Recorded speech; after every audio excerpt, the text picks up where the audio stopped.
Hey everyone, and welcome to our first ever episode of Torcom Talk. In our episode today, we have Matt Thomas. He is the owner of Subaru of Bend, Approved Auto, TS&S Ford, the whole Thomas sales and service umbrella. In our conversation, it ranged from him succeeding the business from his father about 25 years ago and all the stuff that happened behind the scenes during that, getting punched in the mouth economically twice during the 2008 and 2001 recessions and how he overcame that as a business, and even got into the spotted owl and that environmental movement back in the 70s, which was pretty entertaining. So please enjoy this wide-ranging conversation between me and Matt Thomas. English, and he used knives. They had no clippers or nothing. It's knives, and he shaved your feet. He shaved the calluses. He shaved your calluses off. And it was during the George Bush Gore election. And Good reference. We were sitting in there. We drank 2 bottles of champagne. It was the most incredible experience. And like Hayden and I, we couldn't quit talking about it for like 5 years. We're like, we need to just fly back to the peninsula in Hong Kong. To get pedicures. To get a pedicure. I mean, because like when this guy dies, like we may have got one of the last ones because he looked like he was dying while he was doing it. Yeah. Like a guy had to be 100 years old. Well, he probably was. But, okay. So I wanted to jump into talking about something that I can't really fathom. So we're both business owners, obviously. So with you and Subaru, Bend, TS&S Ford as a whole conglomerate, that's been around for how many years? 80? Yeah, 82 years this year. So Okay. The new cars were started in 1937. The used car lot, I think he started in the 20s, 24 or something like that. But And so it started with your grandfather, and then he handed it down to his dad. I mean, to no, your dad. my family doesn't hand things down. They Right. sell things for retail plus 10. So my dad and his uncle and his brother bought out my grandfather, and then my dad bought my uncle out in the 60s. Okay. And then at what point did you buy your dad out? And then my brother and I bought our dad out in 1995. Okay. And what kind of was there a lot of pressure that came with that? Like here you are back in 1985 or 95? 95. So 95, so talking 23 years ago. And so Yeah. how old were you then? I was, I think, 34. Okay, so you're Is that 34. right? I'm 57 now, so whatever. So what was that like? What was the pressure? Was there pressure, or were you just super stoked? Well, we wanted to buy it, and so the pressure was either be an indentured servant the rest of our lives to our dad, or try and get the thing bought. So we bought it, and the number was just so high that all the banks we went to thought that our dad hated us or something. And because he wanted his money, Yeah. and so we go, well, there's nobody's going to loan this amount of money on this company, so he carried it.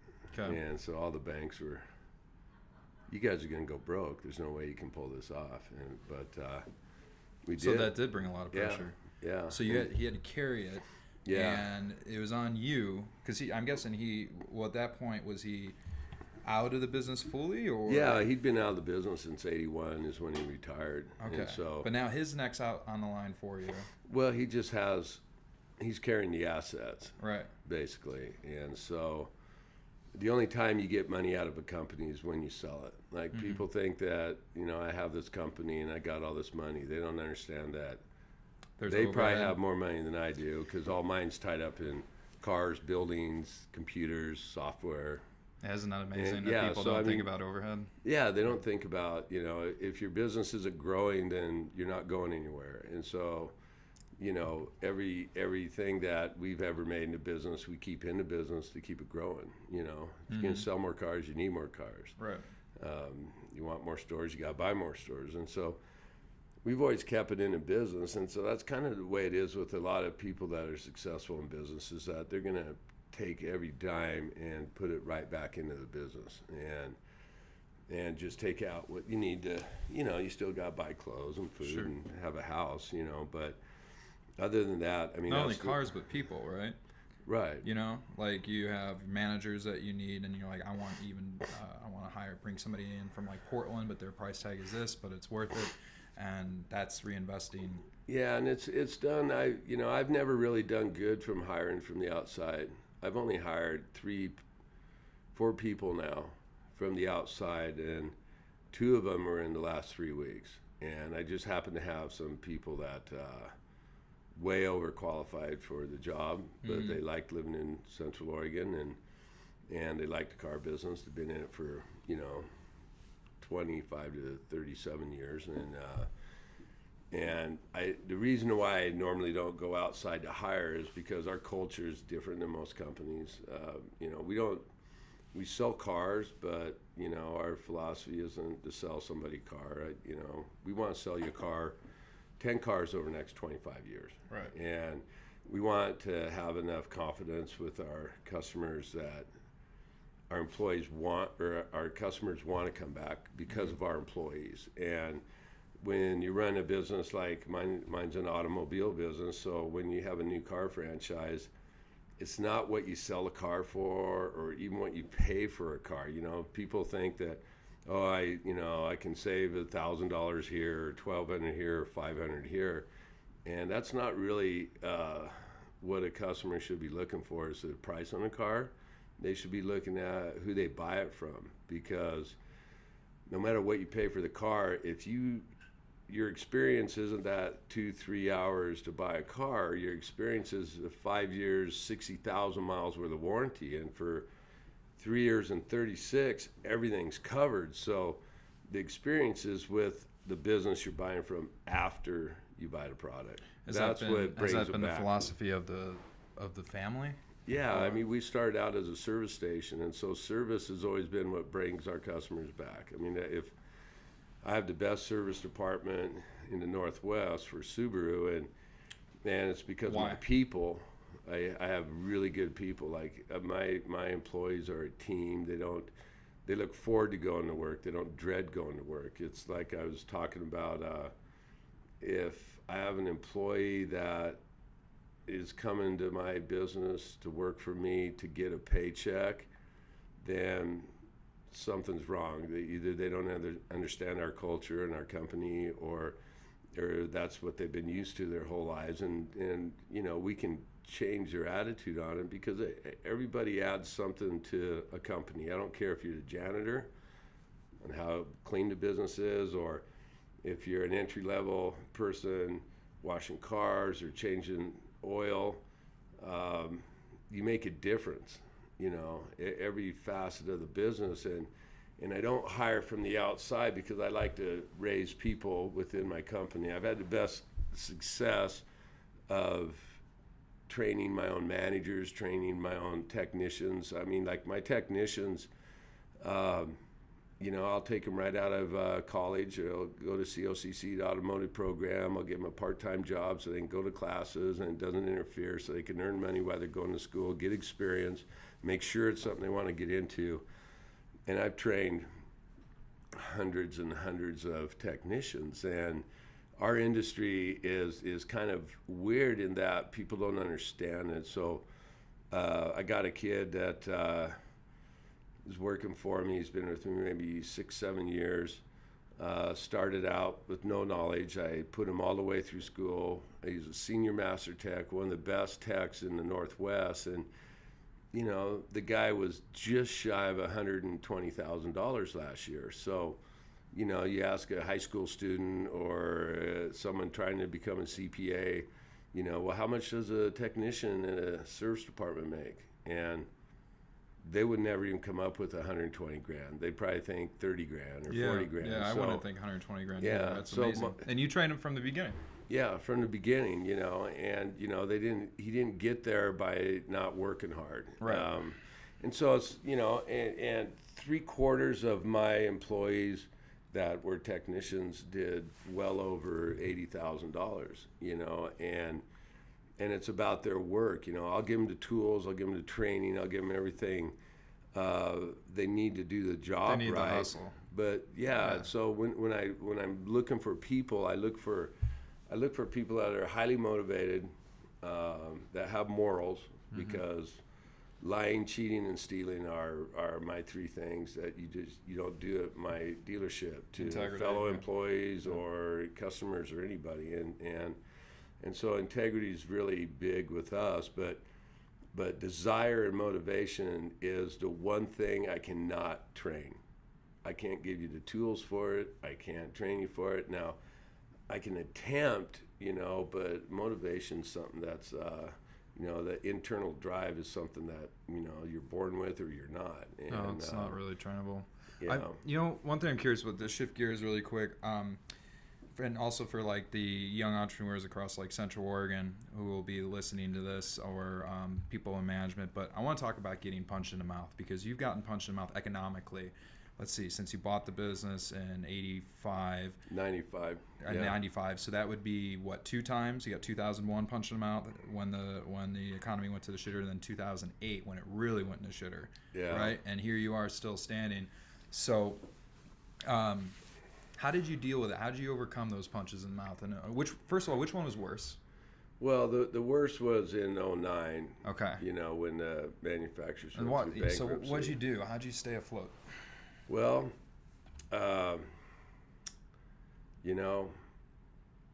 it's just... Was it scary? Was there parts where you're like, it was shit? Absolutely. So, when Chrysler went through their program, the government said they had to get rid of 25% of dealers. They didn't want to. They fought it, and then the government finally said either you do it or you don't get $86 billion. So they had 86 billion reasons to do this. So in my case with Chrysler, the government got rid of 25% of the dealers. Did you own a Chrysler dealership? Yeah, then? we had a Dodge Chrysler Plymouth store. Okay. And so they got rid of 789 dealers. And to this day, my friends that were in business that went through the same thing I did still won the arbitration case, which means they shouldn't have taken their store, and they're still not selling product because the manufacturer did some devious things. They 10 years later. Put dealers in. Yeah, they put dealers in after the bankruptcy, and so state law kicked in, and they couldn't get their franchises back. And so what happened to us was Subaru was just starting to come on. The Forester had made its debut and was extremely successful. And it was the year that they launched the brand new Outback and Legacy. And so they designed the cars for the American public. So, I mean, that first 3 years, I sold Subarus to people that had been wanting to buy them for 20 years, but they couldn't fit in them because they're bigger than Japanese. And so it was the timing for me was really good. So I had 119 employees, and I fired 80 some. I mean, I had to, when I lost Dodge, I only had 3 weeks to sell the cars. Yeah. And so it was really abrupt, super devastating. What did you learn from that, The though? bank line was pulled. Well, it's just persistence and Where was the Chrysler store? It was where the Subaru is now. Oh, it's in Bend. Okay, Yeah. So I wasn't sure, because we have Dodge like stuff in the valley going too. Yeah, we had Dodge and Subaru here in the used car lot. And for people who don't know that they're listening to this, Bend got hit second only to Miami as far as how hard it was here. There was buildings going up everywhere. There's all this shit going, and everything was popping off in Bend, and all of a sudden 08, 09 happened, and it just stopped. Yeah, I think we were the third fastest growing community in the nation at the time, and then a year and a half, maybe less later, we were the second most devastated community. So I was selling Dodge. I sold a lot of diesel trucks, more than anybody in Portland or Seattle, and they were the Dodge part of our company was 80% of our revenue. And so we got that carpet pulled out underneath us like overnight, literally. And so I lost 80% of my revenue. I got leases for Subaru stores and the Dodge stores. So I got all these moving parts. I had... What kind of stress was that like? Were you staying up at night? It was horrible. Or? Yeah. I mean, I didn't sleep for quite a while, I mean, if I could, bang out 3 or 4 hours, I was pretty happy. And so what I had to do is, I mean, my employee expense, I mean, I lost 80% of my revenue, so I had to lose 80% of my employees. Sure. So we went down to, I think, 32 or 33 employees, like within a week. And the hardest part for me is Within a week? Within a week. Wow. And so with me, the most difficult part, I mean, I knew I had to do it. My employees knew I had to do it. Sure. But the hardest part was, like, I had these master technicians that I started with when they were 19, met 2 or 3 girlfriends before they got married, went through their kids getting born. When you're in my position, I'm a banker, I'm a finance guy, I'm a mortgage guy. You're everything. And so I helped them buy their first house, and it's, when you have, I think out of that 85 people, I had 20% that had been with me over 20 years. And some of those people have been with me 28 years.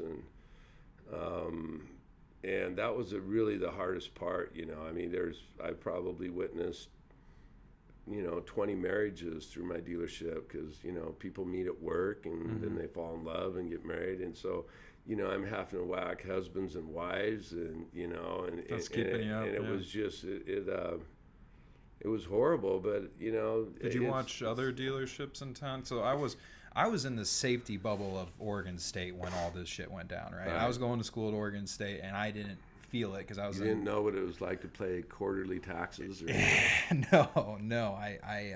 I was in this nice little bubble, and I knew that the world was melting through the news, but I didn't feel it at all because I was just on student loans going to school, while I knew that my parents over here were struggling, and I knew that Bend, everything that I was watching growing, stopped. But what's fascinating to me on this whole thing is trying to learn from what you're saying right now, and how can I and other entrepreneurs prepare ourselves for when it's going to happen again, because it's going to. It's just a matter of time. People are saying 2 years. I mean, it might be 4, it might be 10, it might be 1, but it's going to happen. Yeah. Well, so how do we position ourselves to not go out of business? Well, I don't know if it's good or whatever, but I had been through, by that time, I mean, I started selling cars with 22% interest rates, and you weren't born. No. There's never been those higher interest rates when, 22%? Maybe most of the people listening to this, they're like 22%, you're crazy. Well, try selling a car at 22%, that you're paying $250 a day, but it costs you $600, right? Mm-hmm. So that's when I started. So that was when Reagan took over and was flipping the economy, and Lee Iacocca took over Chrysler. So I've been through Chrysler going broke more than once, and I've been through the Germans buying them, then the Germans selling them to Subaru, and then getting thrown out. And the thing that helped me the most to get through it all is, I mean, you have to have a positive attitude every time you get up, and you have optimism when you wake up, like, right. Yeah, the world's melting, but I'm not going to let it melt me. Right, and you have to prepare your business for worst case scenario. I mean, if you're not constantly preparing for Armageddon, if it ever happens to you, then you won't get through it. And so when they pulled that franchise, I mean, because of the way I was taught to run a business, we literally kept all of our money in the store, and I had 3 times the requirements from manufacturers or banks in the company, and so I had enough operating capital. That wasn't an issue. My issue was to downsize my company and start over again, which I'd never been a single franchise dealer in my life. I mean, my whole life we've had 4 or 5 dealerships. We were Jaguar dealers, Saab dealers, Renault dealers, British Leyland dealers, Land Rover. Yeah. Jaguar was my favorite. But so, what you do is you got to prepare for that. You have to have the right attitude. I mean, it's like everybody in my industry that knew me knew that somehow, if anyone was going to make it, it was me. And it's because I will absolutely work harder than anybody. Anybody you know. I mean, there's one guy I know that puts in more than I do into a business, and I just can't go 7 days a week my whole life, you know. But who's that guy? Kevin Spencer. Okay. And he's, is he in Bend or? Yeah, and he started with nothing. What company is he with? He has Empire Stone. He has Kevin Spencer Masonry, Empire Construction. He built the Empire Business Park. Yeah, I believe in having a bit of time to myself personally. Yeah, and you know, but I love my business, or I couldn't do it. You know, if I was in a business that I didn't really love from the ground up, then there's just no way I could have made it, because what it took to go through that. And then I was blessed with a divorce a year later, you know. And so you know, I just, you know, when that whole thing hit, I mean, I literally worked 7 days a week and 14 hours a day. And you maybe hear people say that and think they're full of crap, but I mean, I literally did. And maybe there were more days that were 16 hours than 14 hours. And, you know, I always try to make sure that even if I'm going to go back to work, I'm going to come home when my kids get out of school. I'm going to spend time with them. And then when they go to bed, then I go back to work. So Subaru was doing good, though, relatively, right? Yeah, Subaru was doing good. During 08, 09. So you were dealing with, like, the Chrysler issue and stuff like that. And so were you able then to, like, what were some of your tactics, like, during that time? If with Subaru specifically, were you advertising more? Were you advertising less? Were you hiring? Well, I don't think you were hiring, but no. But I'm a very unconventional business owner, and this is true. I am.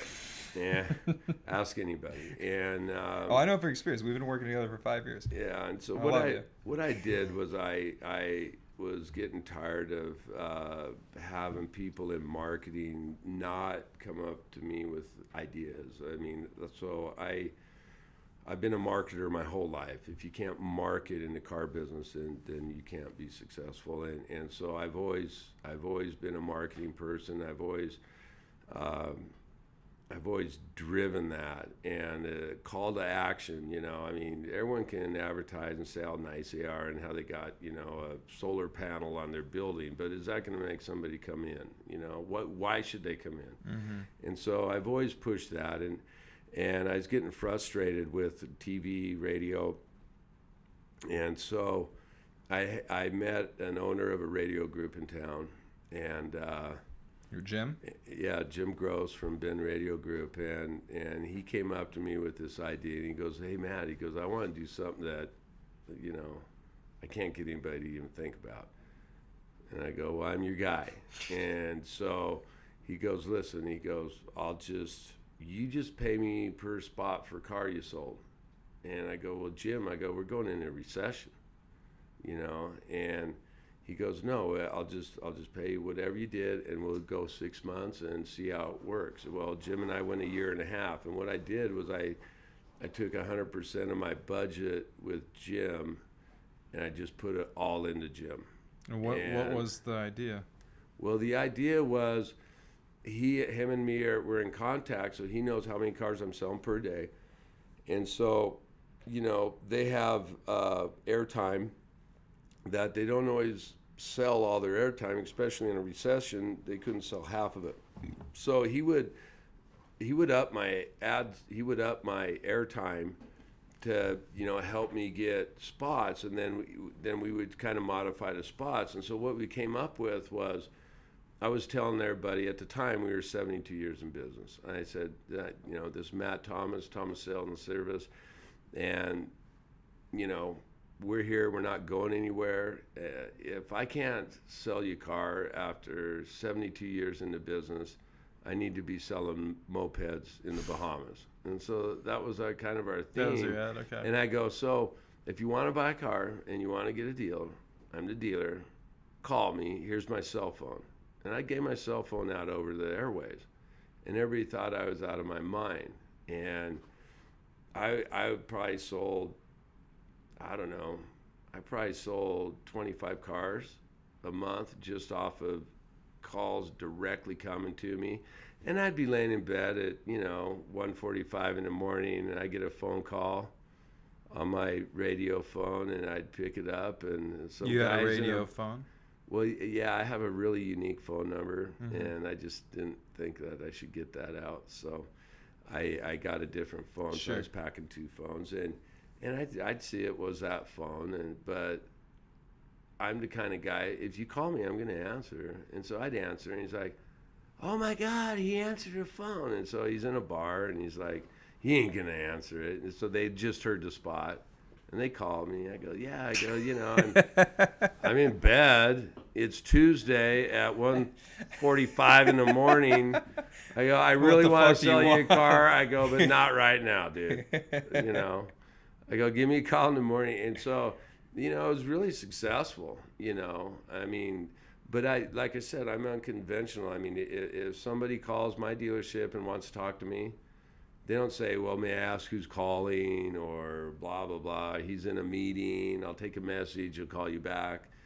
They plug it into my cell phone. I mean, I was in South Africa a year ago, and I'm in Botswana out fishing for tigerfish and looking at elephants and crap, and I get a customer call on an issue they weren't happy with, and I'm like, well, okay, let me make some phone calls and I'll call you back. And by the time I got cell service again and call her back, she figured out through my employees that I was actually in Africa. And so I called her, she's like, well, I didn't mean to bother you. I go, I run a business.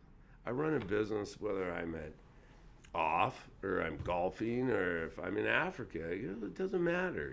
I go, I'm here to take care of the customer, because without a customer, I don't have a job. My employees don't have a job. What would you think of doing that digitally again? I mean, you could, except if we got you a bat phone, well, and we had Facebook and Instagram ads. I mean, it would have to. What if we sent it to Jake? Well, no, you can't do that to him because he's got enough.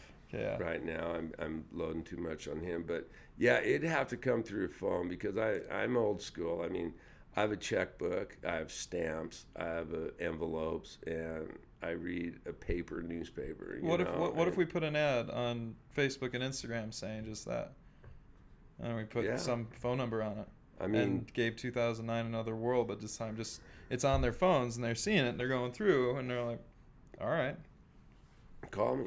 And so what I do when people call me like that is, I get their name and number, write it down, and I have to give it to whoever is the best in my store with whatever they're looking at, whether it's, parts service, new or used cars, Ford, Subaru. And so, because if I try personally to sell somebody a car, this thing blows up so much. Yeah. Well, and I don't even know what's on the damn cars. It's like, hey, Matt, how do you work this? I'm like, well, I don't know. I can start it, stop it, and turn it. But I'm just not. Cars are metal to me. I've grown up around them. I don't fall in love with them, and I want my customers to get the best experience. I want to get them with somebody that knows the car, and I'm not the guy. And I'd get interrupted so many times throughout the process that the customer would get frustrated. So I always hand them up, but I stay in contact on the deal the whole time until the deal's done, And so I've got a system that works really good. I've been trying to teach my son Jake how to do it, and he's like, you give me all these customers. I go, so I'm giving you all these customers. I go, God, you got me doing all this. And so I'm like, I didn't tell him how to handle it. So. I have to check myself because to me, I've done it for so long that it's just second nature. And so how do you train that into Jake? So Jake, by the way, for listeners, he's Matt's son, and he would be the next person to buy you out, as the story goes throughout the Thomas generation. If he can afford it, yeah. So I'm charging more than my dad charged me. But you want to see him be successful, obviously. Yeah, he's been doing a lot of good. I've been working with him one-on-one a lot of stuff. We're doing a lot of groundbreaking things in influencer marketing and whatnot. But I'm curious as to the stuff that comes second nature to you, because I was just asked that from a team member. I was at lunch, and she basically asked me. She was just like, how do you lead like that? And I was just like, I gave her an answer like on how like she could be more confident and stuff, but it really threw me through a loop because it's so second nature to me, and I didn't want to tell her I think I was just born with it. Yeah, well, I think there's different factors. Okay, number one, you know, the what I do, what my son Jake does. I in my life, 40 years of hiring and firing people. I mean, I've maybe ran into a handful of people that can do the level of stress combined with intensity, combined with double tasking, combined with, you know, thinking it through in your head in a short amount of time to get it done. And so part of it is, you know, not all my kids, I have 4 kids, not all of them can do it. Jake can do it. I mean, Jake, he was headhunted out of Wall Street in China when he was a senior in college. He's a finance economic major, and he worked for a venture capitalist over there for 6 months, you know, analyzing companies for mergers and IPOs, and you know, Jake is working for me because of the love for the business and for the family. He wants to take it to 100 years. He's only got 18 to go, and I mean, Jake could be making $3 million a year. Mm-hmm. Yeah, if he could go to New York and do it, or he could go to China. But he's dedicated to the family company, and you know, and I tell him all the time, I go, what in the hell are you doing working for me? I mean, like, you could make, you know, 600 times what I'm paying you, you know, but he loves the job, and that's, well, it's got to make you proud to some degree. Yeah, oh, it does, you know, and you know, I discouraged him from getting in the business big time because, you know, he could do so many other things, and all my kids I've always discouraged to get in my business because it's a 7-day a week, it's a 24/7, it's very high intense, it's got absolutely no respect. I mean, no respect. I have a good friend who's a big home builder, Hayden Watson, and I told him the other day, I go, do you realize how many of your employees I've tried to steal from you? I go, I've offered them twice as much money as you're paying them to come work for me because these are really sharp kids, and none of them have taken me up on it because they don't want to be a car salesman. And the biggest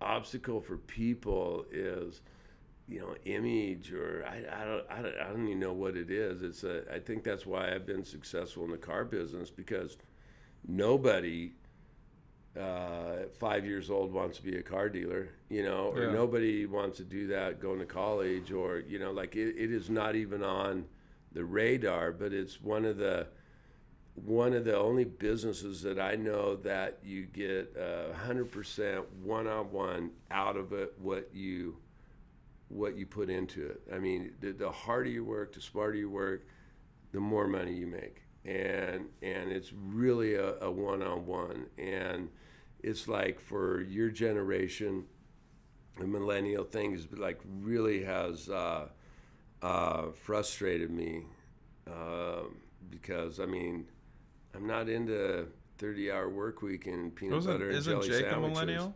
He's a millennial, but he's a 1%er. You know, I don't know. I mean, so I'm a millennial as well. I think Jake and I are around the same age, but I look at it as, you know what I think it is? I think this connotation is coming from every single generation before us. I mean, you might be able to speak on this better. Like, what was the generation before you called? I'm not sure. Well, they didn't even start calling us generations until after. Like, I'm at the end of the baby boomer. Right. And so the generation, like your parents, I mean, maybe I'm wrong, but were they saying that you guys were a bunch of lazy sacks of shit? Well, yeah, because girls were burning bras and free sex and love back and all in the that. 60s and stuff. Eating mushrooms and dancing right, around. LSD for days, all that fun stuff. So you guys were sacks of shit. I kind of wish I was born then. But, you know, I was right at the tail end of that. Yeah, so you had that. I could have done all kinds of free love. It would have been great. and then you have the generation before ours that was hated on. Like I think it's just a common thing of just like people looking at society, like the younger generation isn't doing as well as us, so we just need to just kind of point fingers. But I do know, like, there is entitled ones, but I think I look at individually at case by case basis. Right. I'm like, I run into some people, I'm like, okay, yeah, you are a bit entitled and you think that you should just get this job and you think that everything should be going your way. But there's a lot that were within our generation that I see that are just like, you're the opposite of that. You are trying to get, like, Mitch here, I basically put out an ad on freaking LinkedIn saying, hey, listen, I'm looking to pay not a lot of money for somebody that wants to come in here and fucking learn from me and freaking follow me around with a video camera and basically be a mentor. Money. Yeah, basically. And so we sat down, what was that? At Active Culture, and I was just like, what do you want to do in 5 years? And you gave me some answer about Mazam. I was like, fuck you. What do you really want to do in 5 years? Started talking like seriously about like his dreams and stuff. And as these come in here, and I'm Mitch, you're paid least out of anybody here.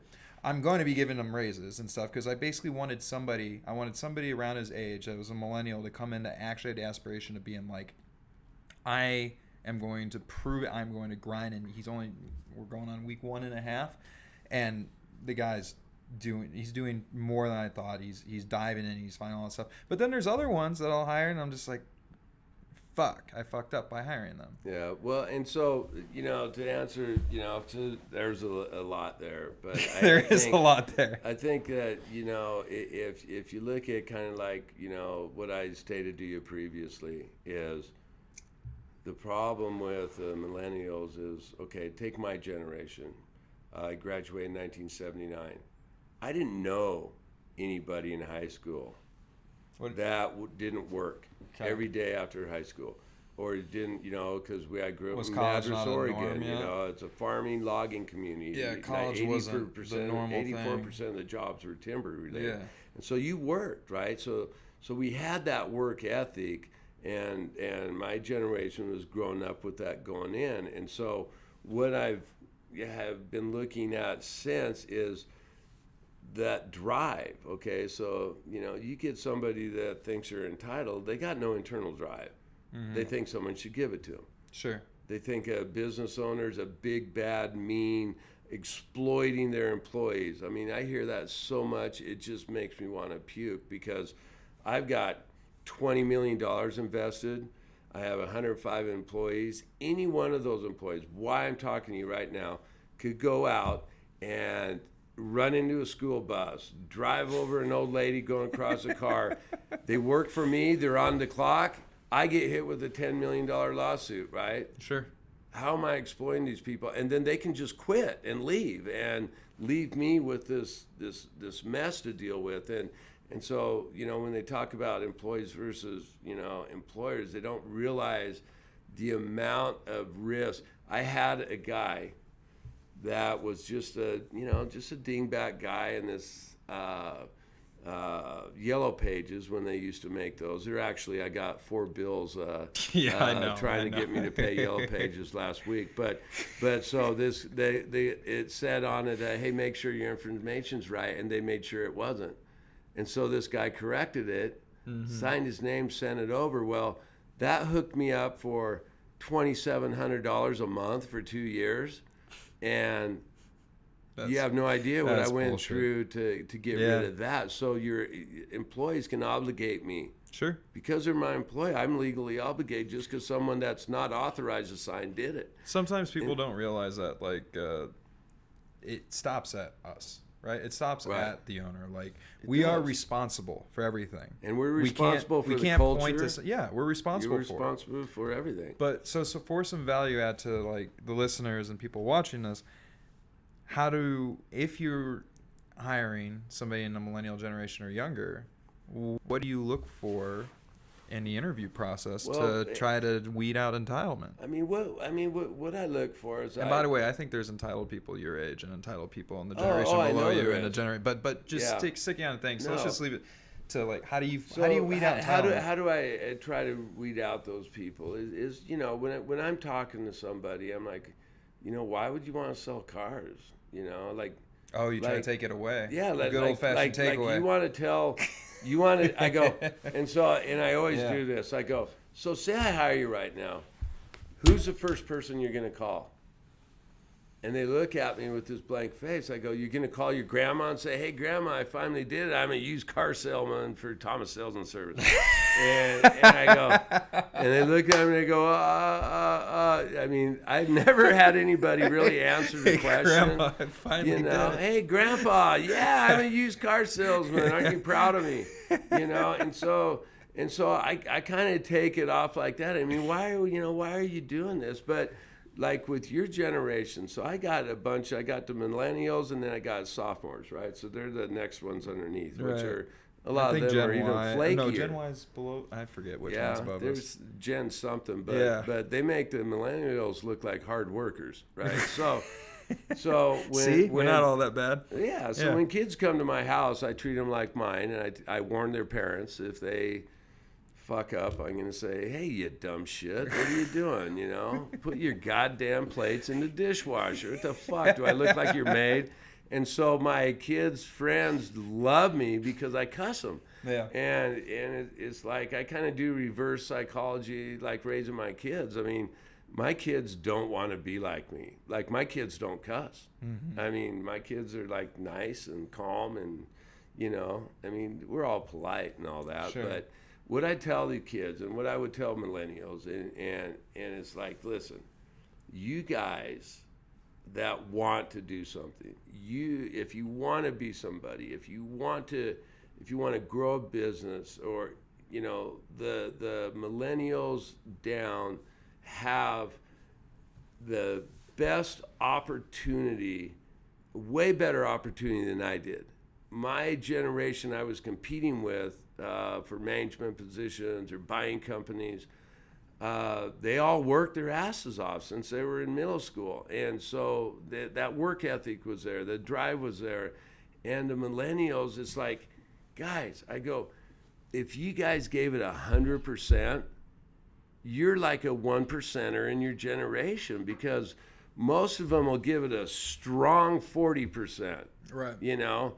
And, because they know if they give it 60, they have to move out of mom's basement, And so in your generation, if you guys have a better opportunity than I had. Oh, absolutely. The internet has made it. I mean, unreal, and if you have a work ethic and say, listen, I actually want to do something. I'm going to come up with a plan. Yeah. I want to go here. I want to go here. I mean, you have to, if you're not living life with a 30-year plan, then what the hell are you getting up? What are you wasting my oxygen for? I mean, Jesus Christ, it's well, what you're saying, like what we have now, like your generation before the internet came, and your dad's generation was like, if shit was hitting a fan, it was just like, well, that's too bad. You keep on working, you keep on pushing it through, because you didn't have this internet thing that's happening. Now, like if you have an idea, like you can literally you can be an expert on fucking coasters, man. On coasters. You can start a vlog on coasters, and you can start a business on coasters, and start really researching coasters on eBay and buying and flipping them and being the go-to place on the best coasters there are, and actually make like $100K a year doing that. Right. Because of the internet. But before the internet, where your generation before that, it's like, no, you couldn't do that. There wasn't that kind of opportunity, but now there is that opportunity. There is, and so I started working the internet really hard. I dove into it because I'm seeing the internet, seeing what it's doing. So in '92, I started really hard, and I started, doing all the, the RULs, and then I figured out how the back pages within your web page gives you relevancy on the words you put in and moving you up. And so, I mean, I learned a lot of this, and I busted my ass on that for about 8 years.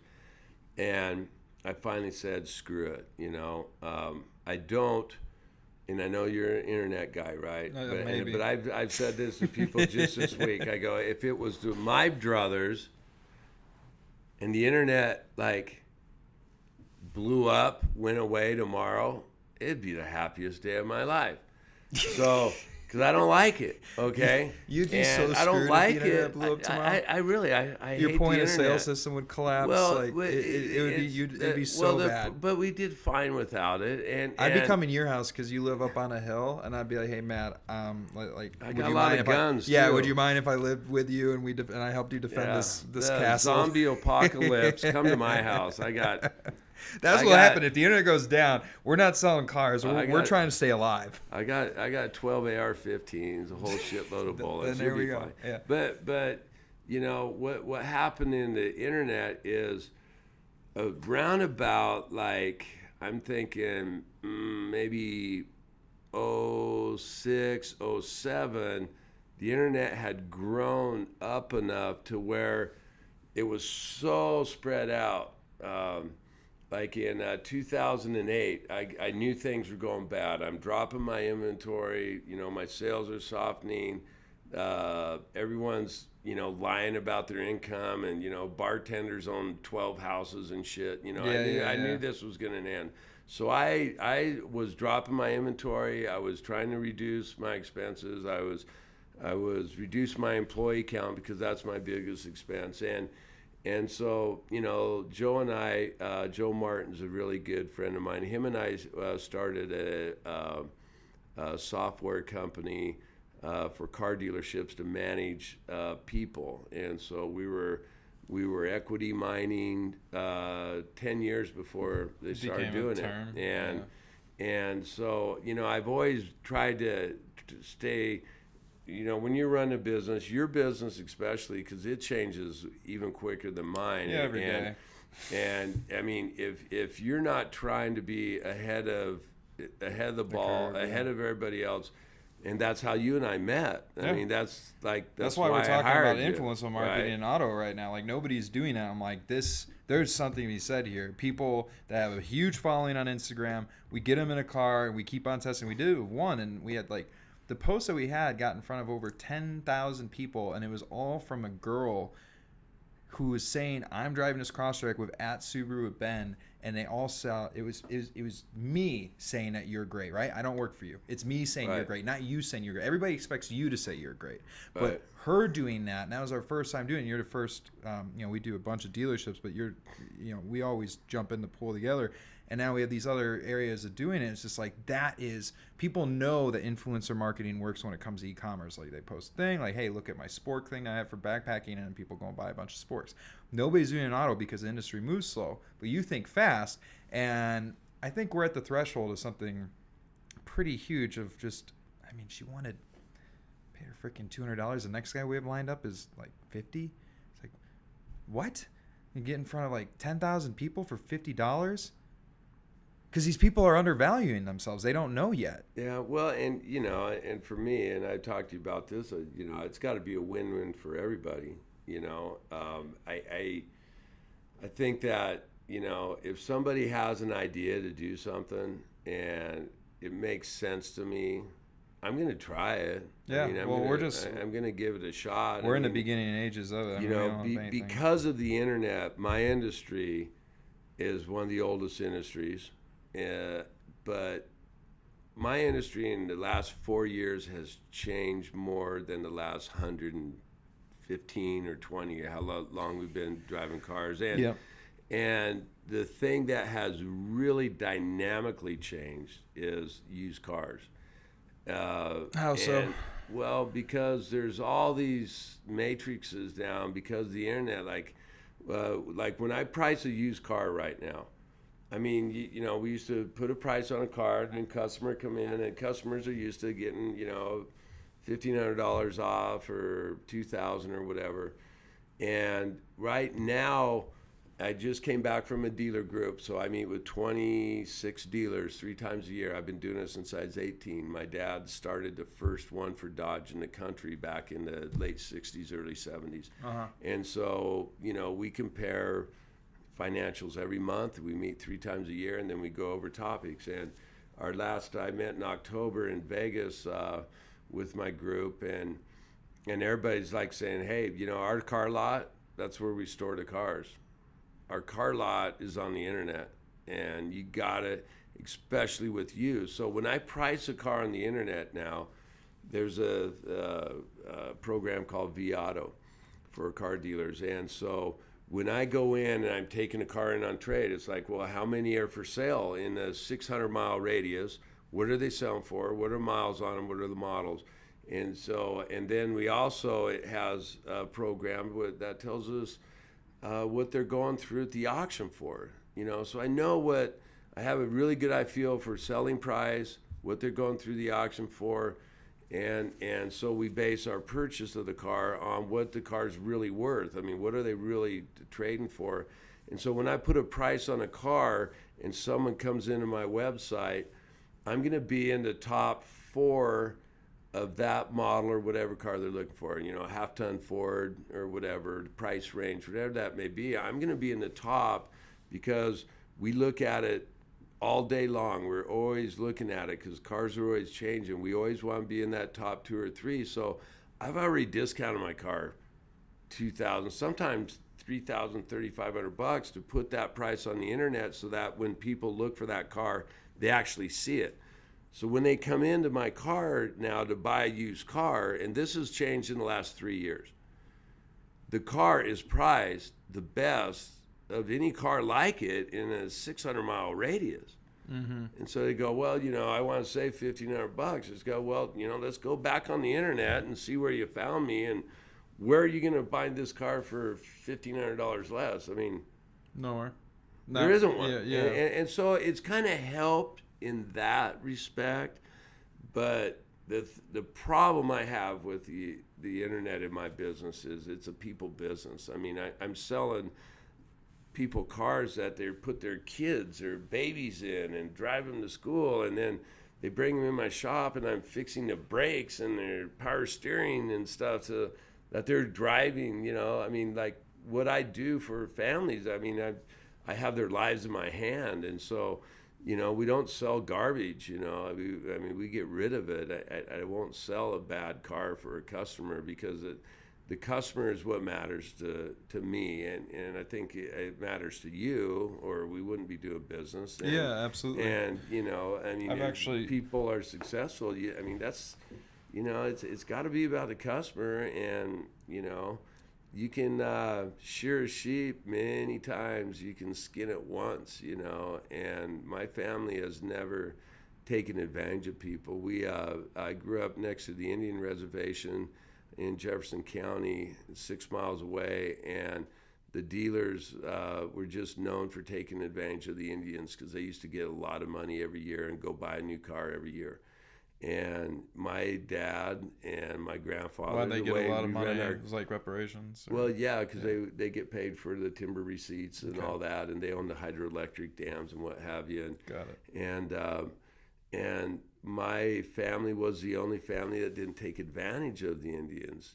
We took care of them, and because we respected them like we do everyone else. I mean, I don't care if you're black, blue, pink, purple, LBG, K, Q, Z, whatever it is. I mean, I could care less. I mean, sure. A human's a human, right? Everybody needs a car, and I just wanted to make sure they buy them from me. But it's like the respect that my family had developed in Jefferson County. I mean, we sold more cars into Deschutes County from Madras than 2 dealers, the Chrysler Plymouth and the Dodge dealer in Bend. I mean, we outsold both of them combined out of Madras. People would come down because they knew that we would take care of them after the sale. And that's what, whatever you're doing, I mean, even if you sell an internet package to somebody, hey, great. But if you don't take care of it after that sales point, and they're going to go away. I mean, you can say, oh, yeah, he's great for the first 3 months, but the next 9 months,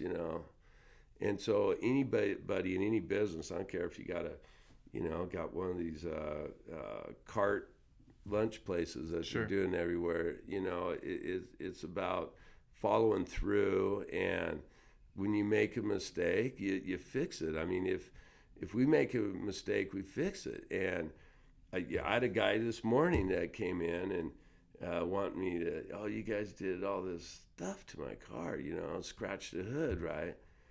And so I go, Brian, I need to see this, right? And I'm looking at this, and there's like if my guy set something on the hood and scratched it by moving it, there would be a scratch mark. There were 30 scratch marks going this way and that way. And so it looked to me like the car's parked in front of where he gets his Christmas lights and he's dragging boxes across the hood. And I go, dude, I've been doing this 40 years. I didn't do it. But the guy wanted me.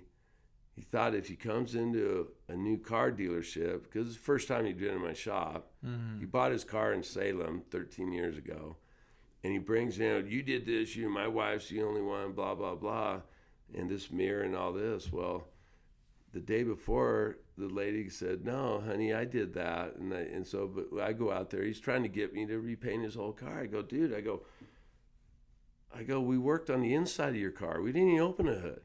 And I go, I don't even have anything in my shop that could do this. I go, and so we always have to be. You can't be taken advantage of. Yeah, but we are all the time. I mean, somebody's always, they figure if they yell loud enough, like Yelp. Sure. Yelp is a classic example. I had a girl come in cussing and yelling at my people and she called my tech a fucking idiot, right? And he's trying to help her. And she just disrupted and is cussing in front of all these customers. And I finally said out there, it was the first customer I fired in like 12 years. And I said, listen, ma'am, I go, you're out here yelling, you're cussing my employees. That's not why my employees are here. We're here to take care of you. And you won't let us do that. And this is the fourth time you've done it. I go, you need to go buy a Toyota or something. Now, you get out of my store. And so I go on her Yelp. She had 67 reviews. 65 were 1 stars. She'd been to 5 other car dealerships that were all 1 stars. There were and all these restaurants and hotels. I go, so this person is taking the internet. It's taking a review, Yelp, which is the worst. I mean, you can't even believe a Yelp review.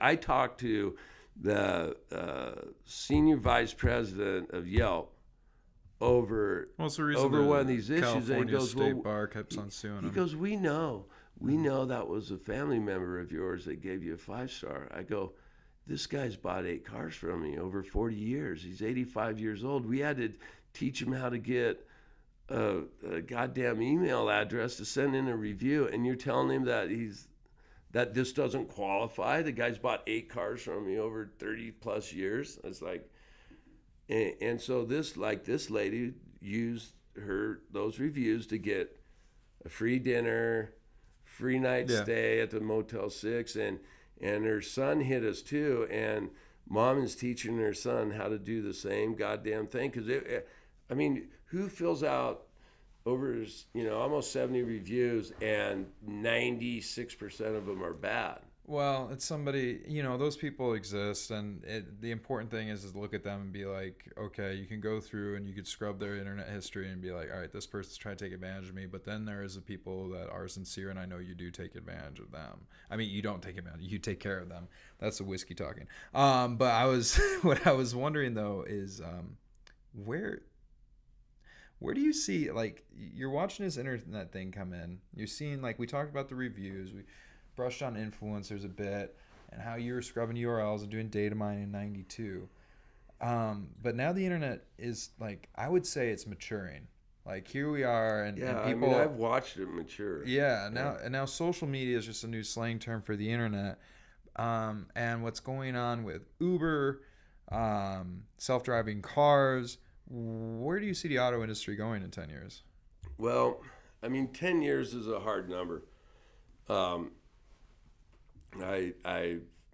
involved, with talks about the future all the time, and I think that at some point there's going to be a place for people that buy a subscription for a car. So that means they never own a car, but they can, they can drive, 3 or 4 different models for X amount of miles per month, and I think that subscription thing is going to work.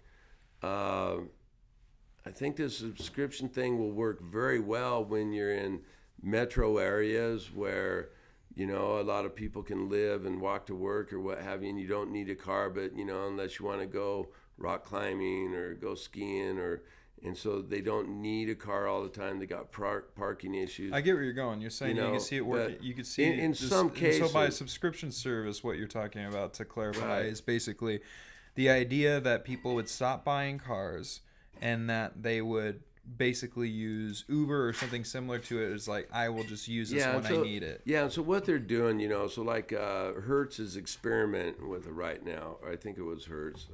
I'm pretty sure it was. So they're saying, well, listen, if you want to drive a Mercedes one day and you need a truck to go pick up a couch the next, then you can swap back and forth, and you just pay to drive a vehicle because your needs will change. Like you want an economy car if we're going to work, but then on the weekend your daughter's got a soccer deal. It's your turn to drive, and you need a long Suburban, so you trade it in, get your Suburban to haul the soccer kids around, and then drop it back off and get your economy car Sunday night before you go to work. And so that's a subscription deal. The autonomous driving that they're talking about is they've made a lot of great strides. I was reading in this week's automotive news, they're going to start a autonomous taxi cab service in Phoenix, and I'd had a manager I'd sent down there last year to take some classes, and there goes your cost for the driver, right? Yeah, but she's like, I ordered this cab, and this car pulls up with nobody in it, and I get in the back seat, and it drives me where. And she said it was really weird. I mean, it's of course. I think different. I think they're gonna get it, but I think that. So I think they're going to get it too, right? And this might be hitting it close to home, but hey, let's dive in deep. So you're going, you're looking to be around within the business for the next 5 to 10 years. But then you have your son that's going to be in it. And if this is looming, like, are you looking to pivot in the future? Or are you like? Well, I mean, him and I have talked about it. I'm 57. I got sophomores. I got 5 hard year runs in me, and 10 overall. Soft, and so my son Jake and I have been talking a lot about it because he has a lot of skills.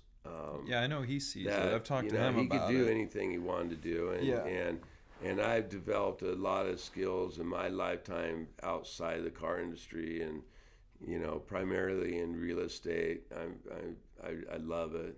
I don't need employees to do it. I can do it myself. Sure. And so there's other areas we're talking about going to. The car industry is being consolidated at an incredible rate. So the consolidation started when they had the public companies, and so they were buying them up, and then all the big dealers were wanting to get more and more and more stores. So the big dealer groups are expanding, like Kendall would be an example of that. Lithia was one of the first public. They're from Medford. I know Sid DeBoer, great guy, great family. I know everybody that started that company, and so those guys are getting in. Well, now the family offices started getting in, like when Berkshire Hathaway got in. So they, I don't care. Warren Buffett could have all the money in the world, but he can't be a car dealer. Our business is really difficult in that. In order to be a car dealer, the manufacturer has to sign off on you. And it may sound kind of strange, but you can't be a car dealer in the United States unless you've been a car dealer. Yeah. And so, Hathaway spent $4.5 billion, but he's not a car dealer. If the family he bought out didn't agree to stay on a long-term contract to run those companies and then train the next generation coming in, the manufacturers wouldn't have let them do that $4 billion deal. And so these companies are coming in. I am on a board with a guy that was part of one of those in Minneapolis. I mean, this family office, I don't know where their money was from, but they wanted to get in the car business, and they bought 42 stores. Well, they had to hire everybody. They had to have the dealer principal's son was running them, and so he had to stay on to manage the company because it's a very It's a very difficult business to get into. And so, with my son Jake, it's like I found some really incredible ways to do as well as I've done in the car business without the employee account, which is a high variable. I got 105 guys running around. I mean, that's my variable. Mm-hmm.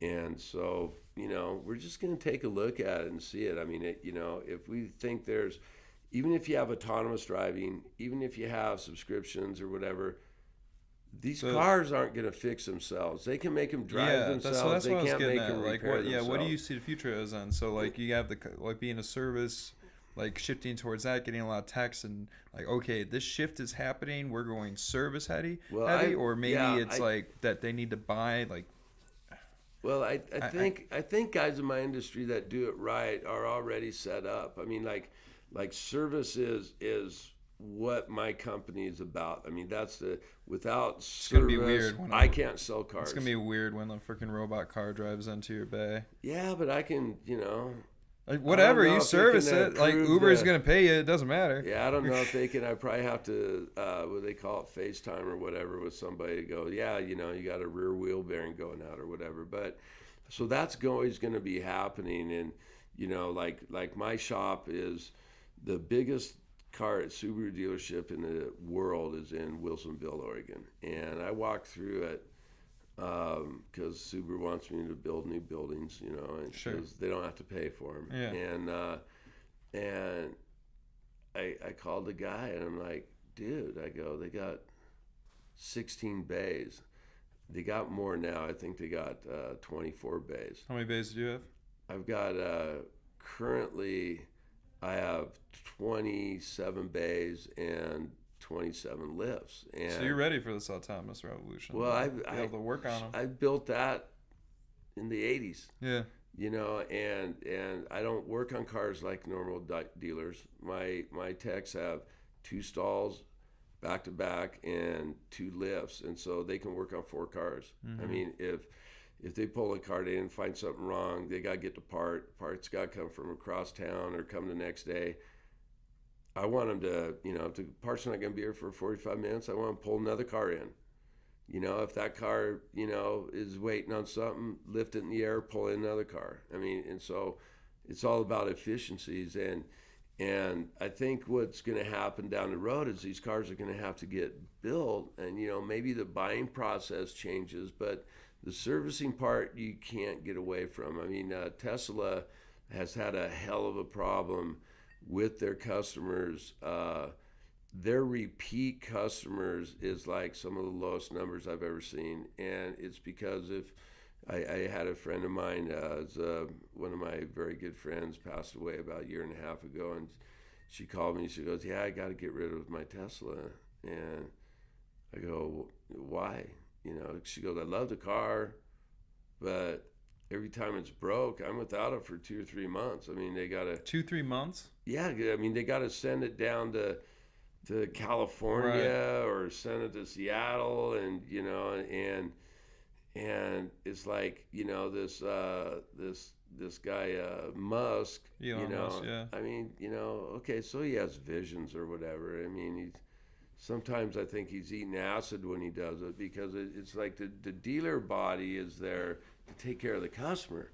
He can build a car and sell it over the internet all he wants to, but who in the hell is going to take care of the customer? Any business, it's about customers, and it's not working for him.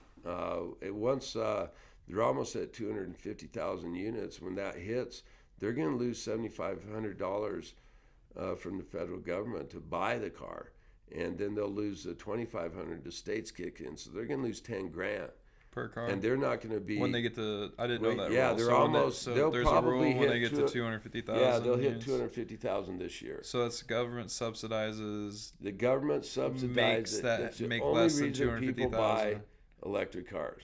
Oh, it's on electric. Okay. Yeah. But after 250,000 units, then that changes? They're going to, and then they lose the federal. Okay. Once they hit 250,000. Have to pull some money out of SpaceX. So the whole thought is to get these manufacturers and give the customers incentives to get this electric car deal on the road, right? So it's huge subsidies, doesn't make sense. The thing that drives me crazy about electric cars is a Prius has a bigger carbon footprint than a Suburban with Suburban? a 454. Really? And they go, Matt, you're full of shit. I go, well, I'm not. I go, so let's think about what's it run on? A battery.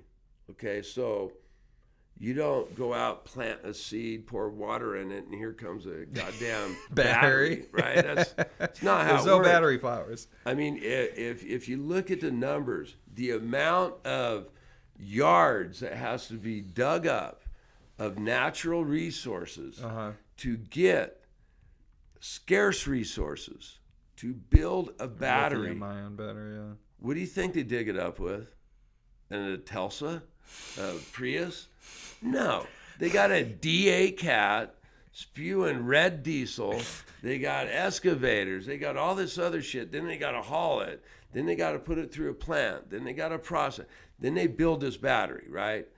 And so this guy's running around. He's got 10 grand that the government gave him to buy this car that he doesn't really like because he can't fit in the son of a bitch. And then he's driving around and he's thinking he's all green.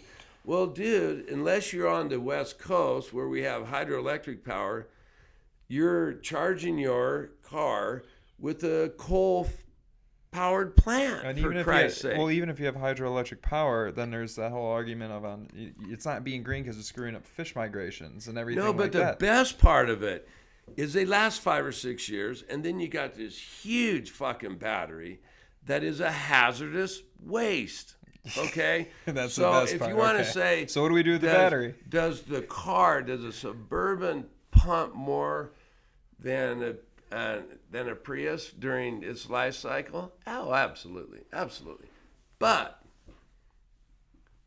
building the Prius and disposing the Prius and driving it, and building a Suburban, driving it, and disposing of it, Suburban's probably 30% less damage to the environment than a Prius or a Tesla. Do you know what they do with the batteries?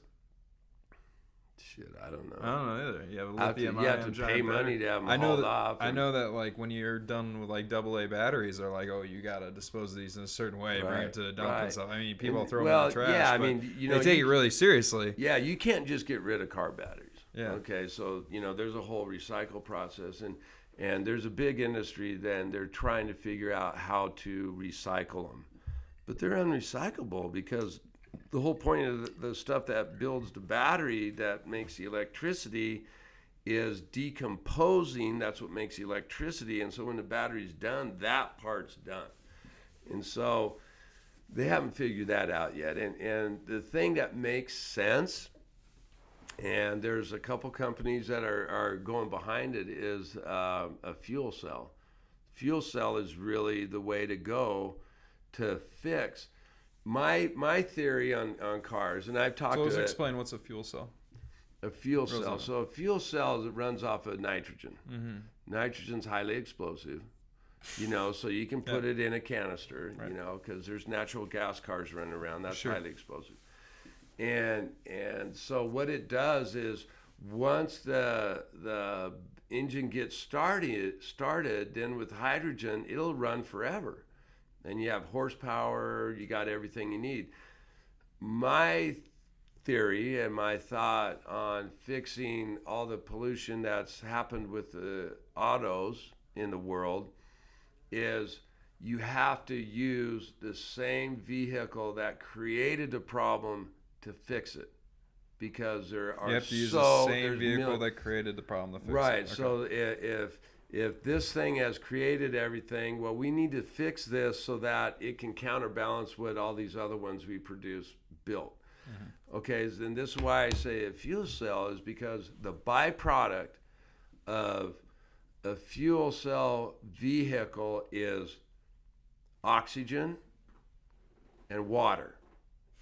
Okay, so if you go to the tailpipe of a fuel cell car, You're breathing. You can in breathe oxygen. out of the exhaust pipe. Literally. Like if you're hungover, yeah, that's straight oxygen. Go ahead and breathe it, right? And you'll feel good in 10 minutes. Yeah. And then there's water coming out. So if we've created all this carbon dioxide, we need more oxygen. I mean, why wouldn't you want to have 10 million new cars built a year that is fixing the environment, curing global warming? And Do you know if Subaru's looking into fuel cell specifically? Subarus are extremely efficient. I'm going to a meeting on Friday. We're going to have our first hybrid. That's an electric gas hybrid, so it has range. The electric part's primarily for driving around town. I think you can go, 38 miles. I don't know. I'll know more when I get back from the meeting, but. Then like you go to Portland, once the power kicks off, then it goes to, a 4-cylinder gas engine so that you can, I think and I'm guessing, I think it's a 360 mile range or whatever. So Subaru's going that way, and they're also doing different than Toyota and Honda and the rest is their system they want so that you don't have to buy this ugly Prius, And for those of you that have Priuses, I apologize, but I can't get behind the design. I'm with you. I can't either. Yeah. But beauty's in the eye of the beholder. Yeah, but that so they all don't look Subaru's that great. deal is, hey, you want The to new ones cross look like track? Transformers. Right. Yeah. But, Subaru, if you want a cross track hybrid, then you can get a cross track. You want a Forester, you can get a Forester, or. And so they're making a platform to go into their models instead of making a platform around a specific model, which I think is the right way to go. And I think fuel cell will get more traction. It's politics is usually what deters that. Is I mean, my dad was. He told me about. He went to the World's Fair. I think it was in New York, and it was in the 60s, something 66, 68. And he drove a car. He goes, Matt, this car could run. You could put corn oil in it. You put gas. You put diesel.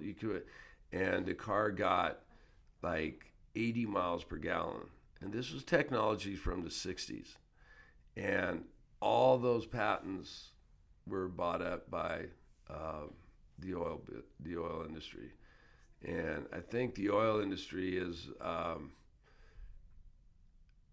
They're sitting on a wealth of patents that could fix the problem. But I mean, my dad was driving 80 miles per gallon cars in the 60s. I mean, I sold Dodge Omnis. They were called the Miser. They got 58 miles per gallon in 1981. Wow. I mean, I was selling a car that gives better gas mileage than any car today in 1981. And then oil companies would buy it up. Well, no, what happened at that time is they just keep pushing so hard for these fuel ratings that it just goes all to electronics and technology. I mean, like the average car, you buy a base car, you're going to have 27 computers on it, and so everything's, they're tweaking everything, but and they kind of lost, they kind of went backwards. I mean, like in my, I started selling cars when I was 16 years old, and the gas mileage has actually gone down.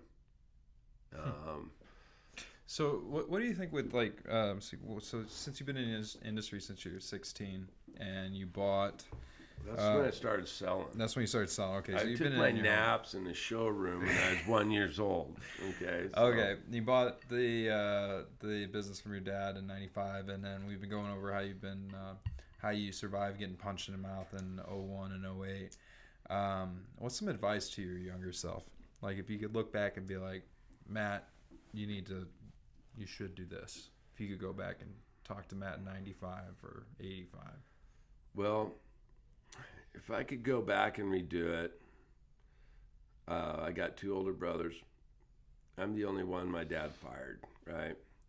because You're the only one your dad fired? yeah, he Why'd he fired fire me 6 times. 6.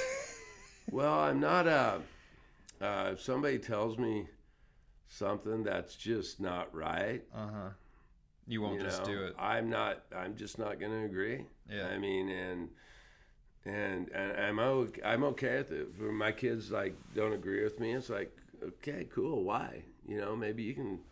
Maybe I am fucked up, and my kids will talk to me. I mean, they'll call me out on anything because I encourage it, and I think I was probably too much like my dad,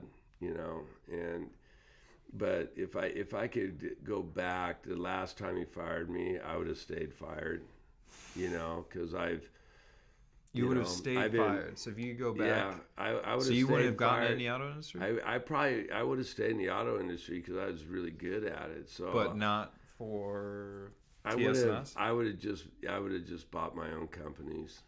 I mean, I've had partnerships. My brother Bill's my partner. We've been partners since we bought it, and love him to death. He's a great guy. It's hard in partnerships when you have somebody working 6-7 days a week, and then you have somebody who's not scared of work. He'll crawl right up to it and go to sleep, and it's like,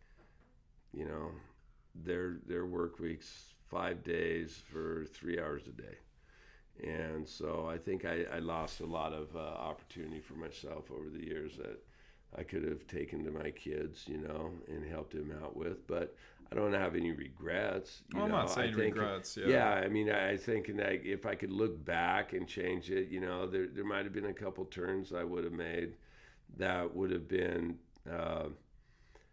better for my own personal, intimate family. I mean, but at the same time, because of that, I took a lot of assets that made sense. Everything I could take out of the company, and that's how I learned the real estate business and how to be a property developer and a home builder, and get zoning changes and kick the shit out of the tree huggers. When they're telling me I can't build on my property because, I mean, when I was growing up, the spotted owl thing hit, right? So 84% of the jobs were timber related. So we all decided, okay, we're just going to go kill spotted owls every weekend. So we tried to kill the fuckers because we figured if they were extinct, then they'd have to lift a logging deal, right? Well, that didn't really pencil out too good for us, right? So, I mean, I'm not kidding. I mean, if you drove around Central Oregon in 1979, you'd see bumper stickers that say, "We love the spotted owl fried or barbecue," right? But the reason why we were so upset about it is because the spotted owl isn't even from the Northwest. Where is it from? The spotted owl is from Florida. It came over on the wagon train. Some dumb shit brought this goddamn spotted owl, and then it started flourishing. And so now all of a sudden it's our problem. It's like, shit. Let's kill them. It's like, my God. I mean, I had no idea. I did not know that they were not native to the Pacific Northwest. And in 1979, there were 19 sawmills in this community. 84% of the jobs related to lumber. Now there's one in Gilcrest, and timber-related jobs. It probably doesn't even make 1%. No. So because of the government and, I mean, environmentalists, I mean, we're all environmentalists. Sure. But when they say we can't log the forest, I go, well, you own the forest and I own the forest and he owns the forest, right? Yeah. We all the citizens own the forest. So, there's 3% that just don't want anything cut and let it all burn. Well, it's my trees too. It's I go, hey, to you environmentalists out there, it's a renewable resource, okay? Trees die when they get so old. I owned a tree farm, okay? Yeah. And so it's like, Oh my God. So you guys were here this last summer. You couldn't breathe. I don't know. People in Oregon, you guys in Oregon, right? We couldn't breathe, couldn't see. Yeah. You know, beautiful sunsets. That's August about all you got out of it, or August sunrises. Yeah. But here's reality. I grew up in the same community. I have never, ever seen the smoke that we have. I never, ever, until about 12 years ago, 15 years ago. My entire life, I grew up in the same damn community. That's interesting because I've been noticing, I've been coming to. And it's getting worse, isn't it? I've been coming here all my life, but I have been living here for 8 years, and every summer I'd be out here for a month and I'd be like, oh, there's one fire, and it was out in like a weekend. So what the fuck's going on? Well, so because this is way worse. It's like all of August is fucked for the past like 3 years. Well, so what happened was when Clinton was in office, this group got to him, and he shut down. What's this group? All of some environmental group or a bunch of groups, and they talked him into shutting down all the timber harvest. And so it takes a while for everything to grow up. And it's about, so that was the mid-90s. Well, these tragic fires, 85 people just died in California, started happening about, 15 years ago, 12 years ago, because all that underbrush. So when we're actually taking care of our renewable resource, you have logging crews out there, they're thinning, they're cutting, they have to have equipment. So if there's a lightning strike, which happens in Central Oregon all the time, they start fires. Of course. You'll have 80 crews out there doing timber work. And when there's a lightning strike, everybody gets notified. Everybody grabs their stuff. Boom, they go get on fire. They put it out. They go back to work. And that was my whole life. We never, when I was growing up, for a fire to hit 10,000 acres was like unheard of. That was a really bad forest fire. Well, shit, 10,000 acres today is a small forest fire. Yeah. I don't even know if they call it for. They probably call it a campfire. So this is fascinating. They're 100,000 acres now. So you're thinking that due to environmental is protecting. Can I have some help with this? Yeah, let's get Matt some more sapphire and tonic. That's the only reason I'm doing this, because I got like 3 sapphire. I'm trying. This is fascinating. I I never have. Like, what's that? Yeah, I've never thought about this. So, environmentalists, in your theory, which it's kind of making sense to me, because of the logging not happening, just absolute none. Like they cut it out. Yeah, is why we have so much underbrush, which is fuel to a fire, right? So you go walking around as the environment, and I'm a big backpacker and stuff. I'll go out, and if I'm in the middle of the brush, I'll be like, there is a ton of overgrowth, and there's a ton of fuel, dead branches, everything like that. That's all hauled out when logging comes through. Right, or they do a slash pile and burn it in the winter. But that builds up, and now when the fires happen, because there hasn't been logging, it's uncontainable. Then they just rage. So what would you say? I could see an environmental saying back to you, like, well, that's the way it used to be. Well, no, because they're wrong. So the Indians ran North America for what, 4,000, 6,000 years. Yeah, way before us. And if any of you guys are Indian fans like I are, there's a book called Thunder Over the Ochocos. It's I haven't read big that. Books. There's 9 of them. God, yeah. And it is the most intense. It tells you the truth. I've been meaning to read. My dad loved that stuff. So none of you out there, unless you know about this, or you're kind of weird like I am, you guys have never heard of the Snake Indians. I don't know anybody's ever heard of Snake Indians. No. So the Snake Indians were the most powerful Indians in North America. They ran from up into Canada all the way down into Mexico. They were ruthless. They were warriors. They were badass. They were the only tribe in North America to not get a reservation. And Has No Horse was their warrior, never got captured, killed just hundreds of cavalry people trying to protect their hunting grounds, right? He ended up going to the Klamath Falls. He went to their Indian reservation. But the reason why I say the Indians knew how to take care of the environment better than any environmentalist that I've witnessed, in my adult life. And so what the Indians used to do, Central Oregon has a bunch of juniper in it. Well, it never used to, because every fall the Indians would light the prairies on fire. So all this deal, they would light it all on fire. So it burned all the brush, took care of the junipers, because a juniper, it's like a weed. A juniper 4 feet tall, right, sucks more water out of the soil than a 50-foot ponderosa pine.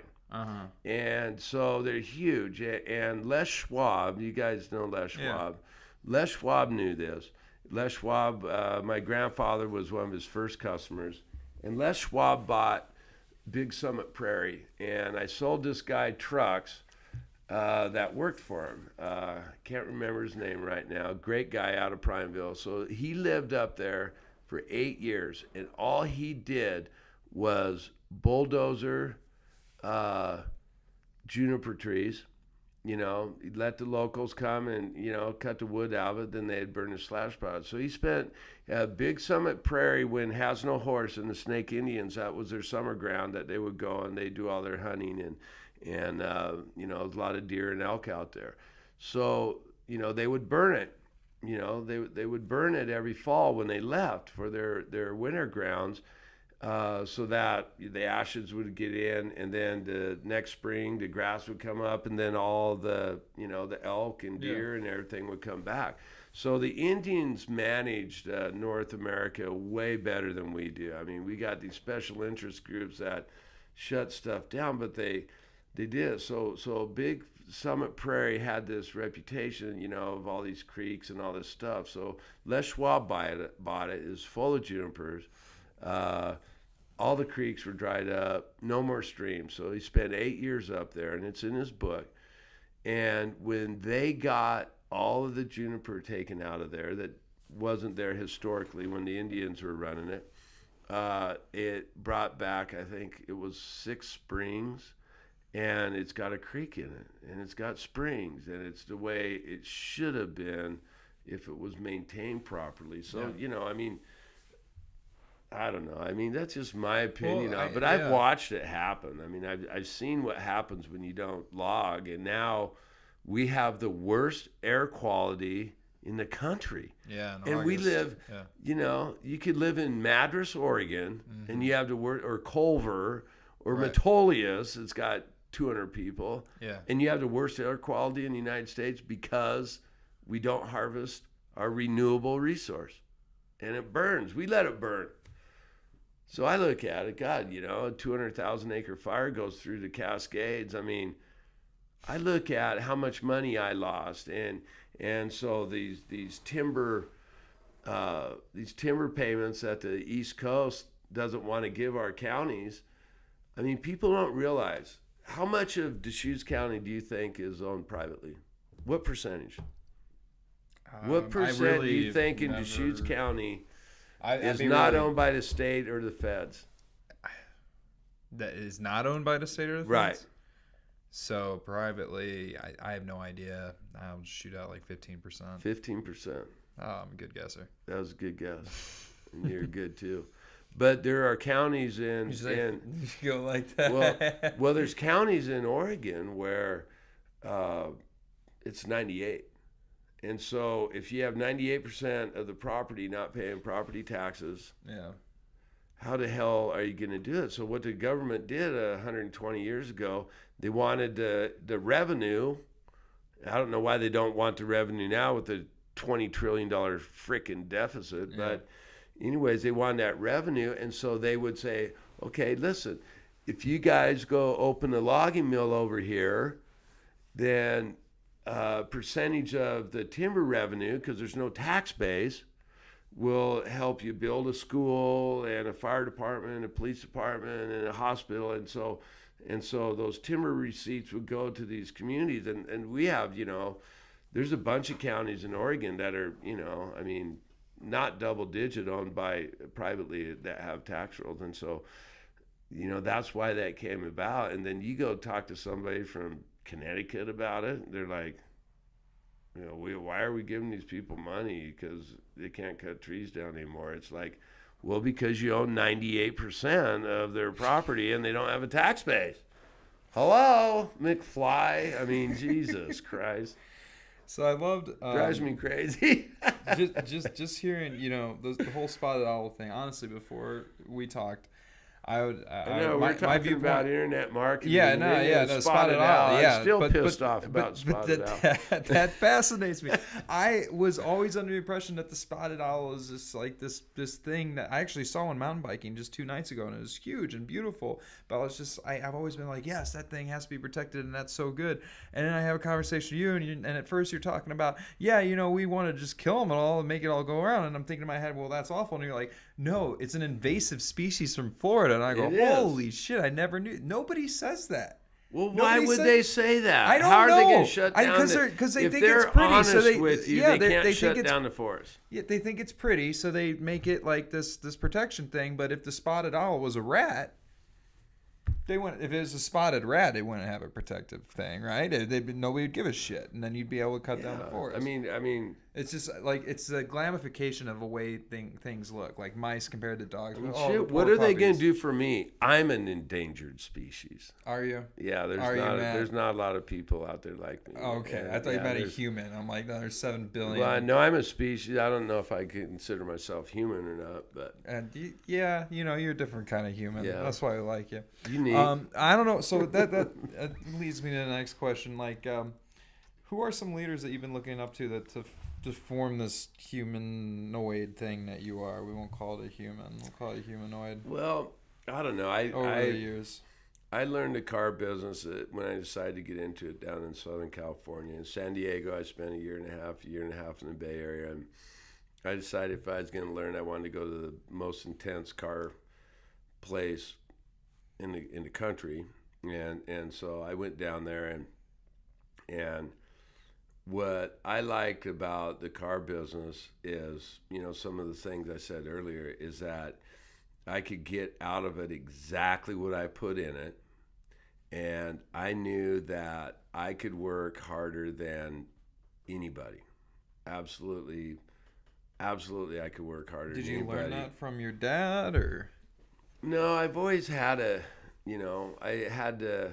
Inner drive. I always started working at a young age. I always had to, Was there a manager you remember, or a teacher that? Well, there was a lot of people. Like, when I was a little kid, we were a Honda dealer, sell motorcycles for quite a while, and I used to put those together, and I had all these people working for my dad, and I'm the youngest, and I'm sitting there and I'm working, and these guys would like go, Jesus Christ, it's like, you come in after school and like you do a whole car detail better than the guy that was, 27 years old. You're 11, and and it took him all day, and they're like, I go, well, shit, someone's paying me. I mean, I think of my dad, I started out I think I got $1.25, and I think by the end of the summer my managers made him give me a $1.50, right? And so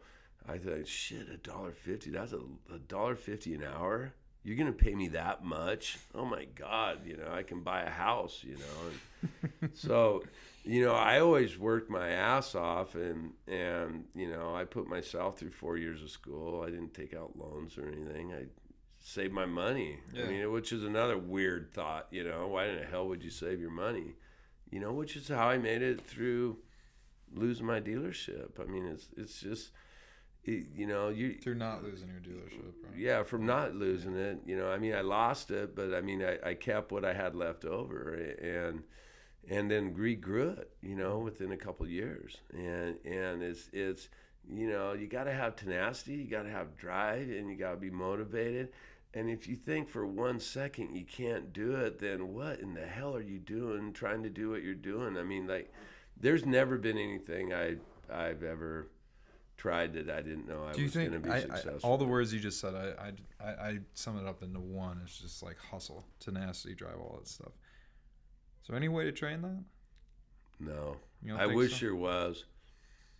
I have a son. Sorry, John, but I'm still trying to teach him the tenacity. I mean, it can't be trained, and you know, and so that's why I look at for it when I'm hiring people. But it's like, you know, I try. You know, I'm a salesman, man. If I can't sell my own kid on, you know, being tenacious, I mean, fuck, you know, and it's just not. I mean, somebody has to, you know,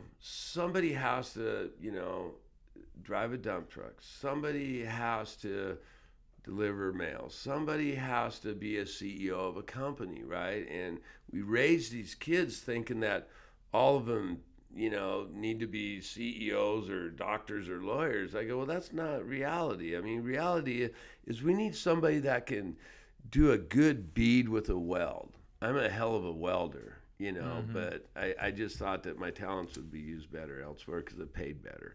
Otherwise, I'd be a welder right now, you know. And so, like the British have it. I date a British girl. She's super hot, but she's fucking British, right? Yeah. Okay. So, anyway, so what they do is at 16, you're done with high school, and then you go into either you go to college, or you go into beauty school, or you learn to be a technician or a plumber or electrician or a welder, right? And so in England, they actually set people up for success so that they can get a job and get an apartment. And the United States, we want everybody to be Bill Gates. Well, that's not reality. No. And I've been pushing with the school districts to...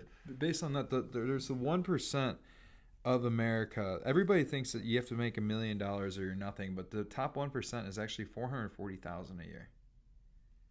That's the top 1%. That's the threshold. Yet everybody says it's $1 million or bust. That's what everybody thinks, and it's fascinating to me. It's like, let's calm down. It's not even that. How can they live on $440,000? I don't get it. Why would you? Unless you had to, I guess, but. I mean, if you don't think you can make $3 million a year, I'll be the first one to tell you never will. You never will.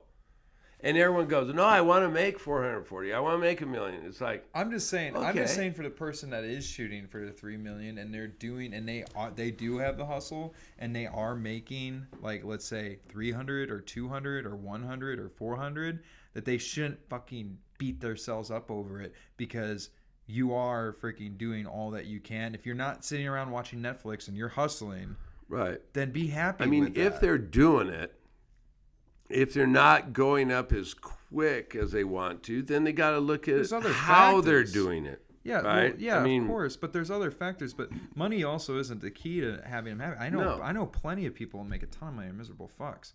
Right. Just completely sad and depressed, and they keep on buying shit. They're to make assholes. This I'm work. not friends with people like that. Yeah, but so it's just like, you know, thinking that if you get to this $1 million echelon, that all of a sudden all your fucking problems will go away. Well, you can speak to that. That doesn't happen. No, because once you get to $1 million, then you're gonna want 2. Yeah. And then you're gonna want it's just a false summit. 4, and it's like, and if you don't have that ambition or drive, then you'll never make it to the 1, you know. And you know that, I mean, that's it is so, like, I help so many people. Like, I believe in so many people, and I get screwed. Like I mean, like, my employees, I go, what's my worst trait? They go, Matt, you believe in people.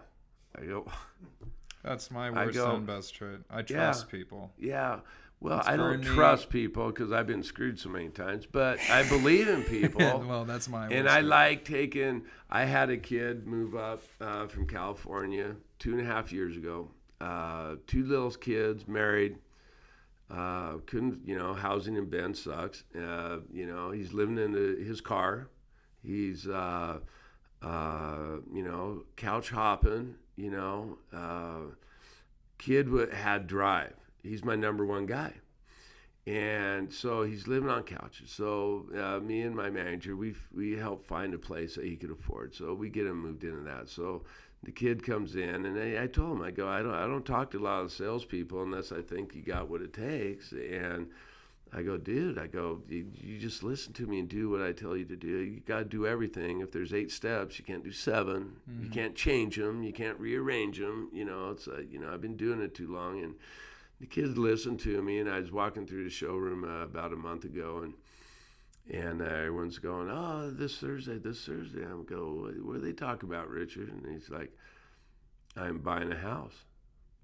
And I'm like, fucking A, good job.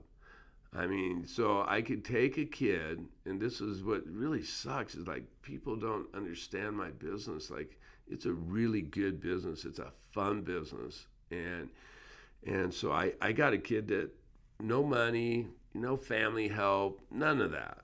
And he comes to work for me broke. And in 2.5 years, he bought his first house. And the kid's probably 31. And, I know a lot of kids that are 31 that is from his generation that will never own a goddamn house, let alone have a job, but on his day off, what's he doing? Unless he is above where he wants to be, he's working. I mean, you can rest when you're dead. Mm-hmm. I mean, do you want to work when you're in your 20s and 30s and 40s?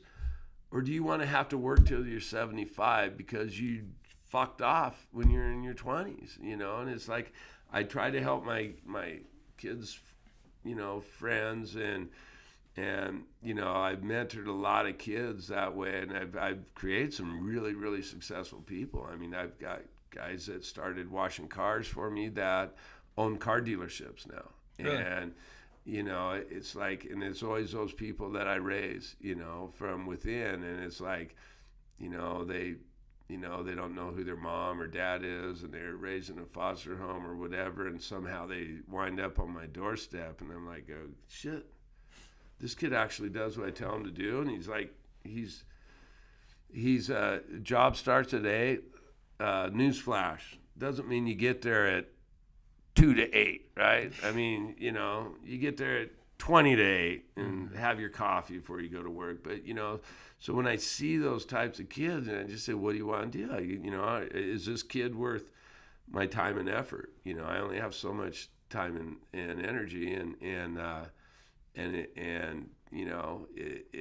if I feel they're worth it, I'm going to put the time into them. And with this younger generation, it's like, oh my God, if I'd have been born, like if I was 24 years old right now, oh shit, oh dear, man. I mean, you'd be killing it. I would blow it up, because it's like, well, that, and you have your older self telling your younger self what to do too, right?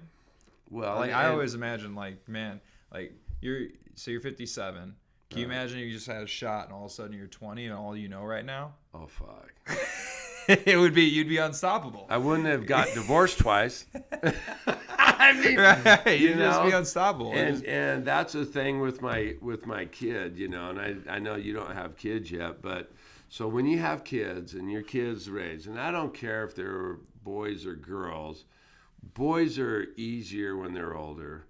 But if you're a mom and you have a daughter and she's 13, 14, yeah, your life's hell. Mm-hmm. Okay. And when your boys, they're easier, but the thing they have in common is that when they turn teenagers, their parents are stupid. They don't know shit. They're absolutely retarded. Everything when they turn, they say is when wrong. they're teenagers. Oh, when they're teenagers, you are so dumb. I remember those days. You are so stupid. Yep. But there's hope, because when your kids get to 24, mm-hmm. sometimes 23, 24, 25, when they, if they went through college or don't, but it's around that age. Yeah. Guess what?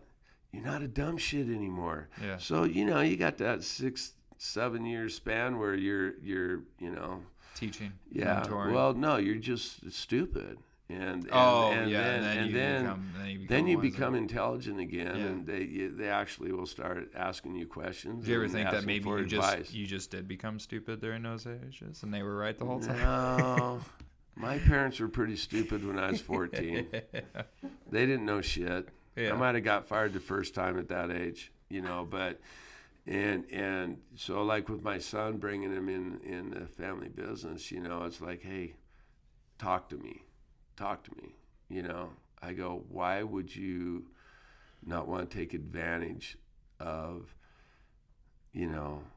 all the shit I've been through over 57 years? And I'm a very aggressive person, and I'm a very driven person. And it's like, Jake, let me shortcut this for you.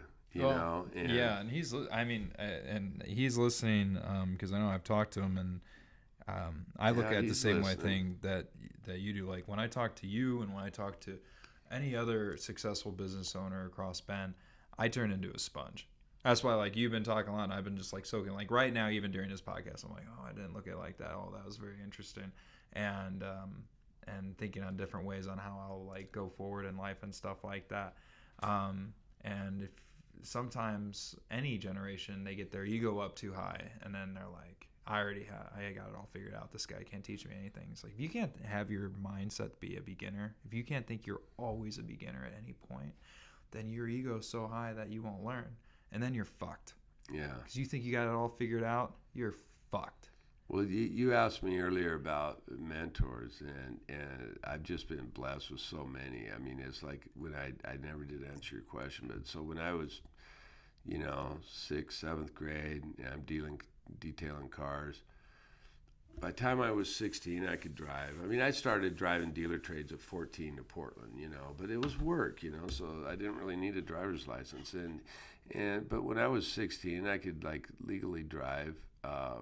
My dad had 4 dealerships, and they were all stacking cars in Madras because that's where I lived, and that's where I detailed cars. And so I had to, like my dad's like, well, this is a problem. Everybody wants you to clean all their cars, right? Yeah. And I go, well, why is that? They go, well, because you do it quick and you do it better than the 44-year-old that's, running the department. And so when I was 16, he made me a detail manager. And so I had to drive to Bend every day after school and stop at Redmond and stop at the stores up here. And, I'm training everybody that's older than me. And so I started managing that at that point. Well, these guys that were working for my dad, they would they'd come up to me, and it was Hank Spruill and Jim Harris and Jeff Shown and these guys, and they'd they go, Matt, you're gonna run this company. We can tell. I'm like, fuck, I'm 12 or 14. I mean, what the fuck? I got 2 older brothers that beat me up and shit every day, and they're like, they saw it hustle. They're gonna say you're gonna do it. It's like, well, I'm not gonna go to work and do anything half-ass. I mean, I'm just not going to. I mean, if I can't go and give it 110% and go balls out, and I'm trying to teach that to my kids, and Jake's got it. Yeah, he does. Still working on his older brother a little bit, but the younger brother and sister are just absolutely like, they get it. Good. And it's just this generation just has to realize it's like you can't have everything that I have or you have if you're not willing to do what I've done to get to where I'm at, or what you've done to get to where you're at. And they just think they should have it. It's like, I told my kids, I go, I plan on dying broke, Nobody cares how many zeros are in your bank account when you're dead. Yeah, I or even when you're alive, for that matter. Piss it all away, I mean, people that might care, you don't want to impress anyway, because they typically are assholes. Well, we've had a wide-ranging conversation going from cars to spotted owls to Snake Thunder over the Indians. Ochagos, yeah. Mentorship, how to get through economic crashes, which has been awesome. Would like to give, like, at the very end, because this is mostly like a Central Oregon podcast, in 10 words or less, why should people buy from you?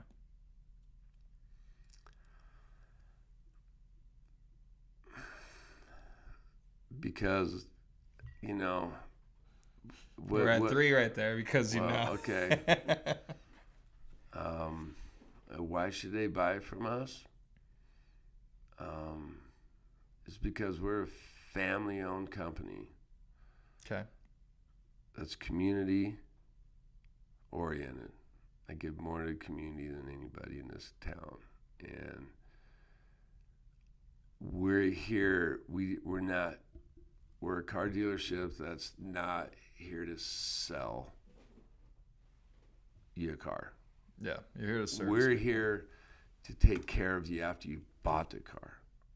I mean, we don't want to sell you a car. We want your entire experience the whole time you own it.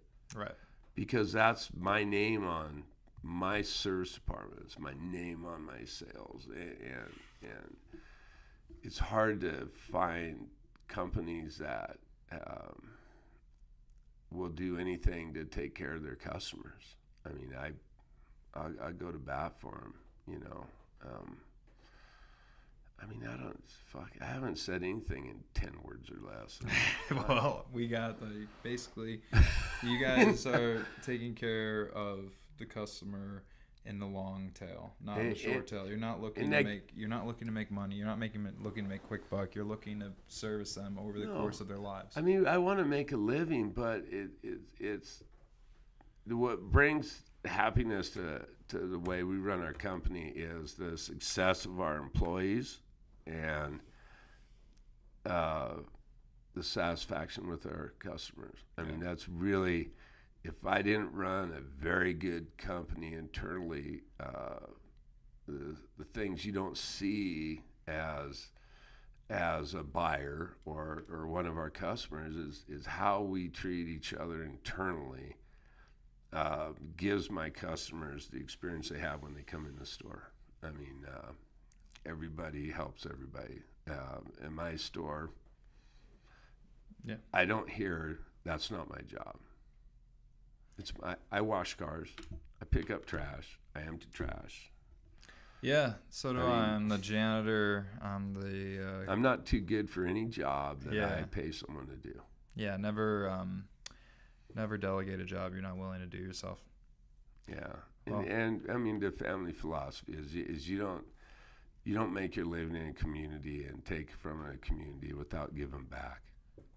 And you know, we raised $42,000 for Grandma's house last year, $50,000 for First Story, McDonald's house, Deschutes Children Foundation. This year it's Habitat for Humanity, and we rotate. You know, we try to take care of everybody, but it's very difficult. I mean, I get 5 or 6 requests a day, and I pick and choose on what goes back to the cause, and that's how Grandma's house, I mean, 98% goes to the cause. Right.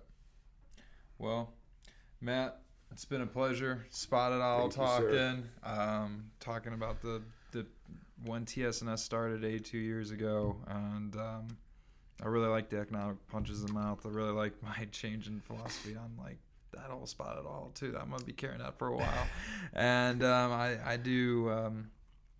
Appreciate working with you over the last 5 years. It's been a pleasure and pioneering different stuff. It's been fun. Well, it's been fun watching you guys go from you and Sarah to out of our house, to over to whatever you had. Yeah, we got 23 now. Yeah, it's fun. You know, and if I didn't see drive and motivation in you and honesty and all that shit, then we wouldn't be working together. I wouldn't have taken the leap of faith. You know, hey, we've done a lot of things right, and Oh, we've tried shit that doesn't work. Well, that's the thing. You know, the Mayflower. You know, when people came over from the Mayflower, when I'm like, hey, we gotta try stuff, and you don't do it, and then we've had the stuff that has worked and sold a bunch of cars, and you have the stuff that doesn't. But it's just like the Mayflower coming over. You know, people when they came, they had to be like, what's that berry? I don't know. Let's eat it. And people died. And then some were like, these raspberries are the shit, but that red berry Bob ate, don't eat those. You just have to, but you have to, people have to do it. And so when like this influencer thing we're doing right now is just like, I deeply believe that we are on the cusp of doing something that's going to shape the entire auto industry and where marketing is going. But we got to try it. We got to taste the berry. And for a cost of like, when people are asking for $200 or $100 in the scheme of like marketing on an auto dealership, to try at that much, yeah, that's a pretty safe bet. Well, I just hired a new manager at Subaru, and he's worked for 2 dealerships in 37 years, which is unheard of in this dealership. Oh no, that is very unheard of. And the story that my family has, he's like, he is just absolutely thrilled. He could have worked anywhere in this whole state, and he chose our store because he's not a guy that moves around like I don't move around. We don't buy and sell dealerships. No. We own the community and we take care of it. And, you know, you can't rape and pillage and be successful. You have to take care of everybody that works for you and everybody that you do business with. So, all right. Well, I appreciate it. Yeah, me too. Cheers. Going from I was looking at like maybe 45 minutes, 2 hours and 8. But it's good stuff. I love it. And oh fuck, we're out. Jesus Christ, I got dinner. That's why she called. Peace out. Cheers.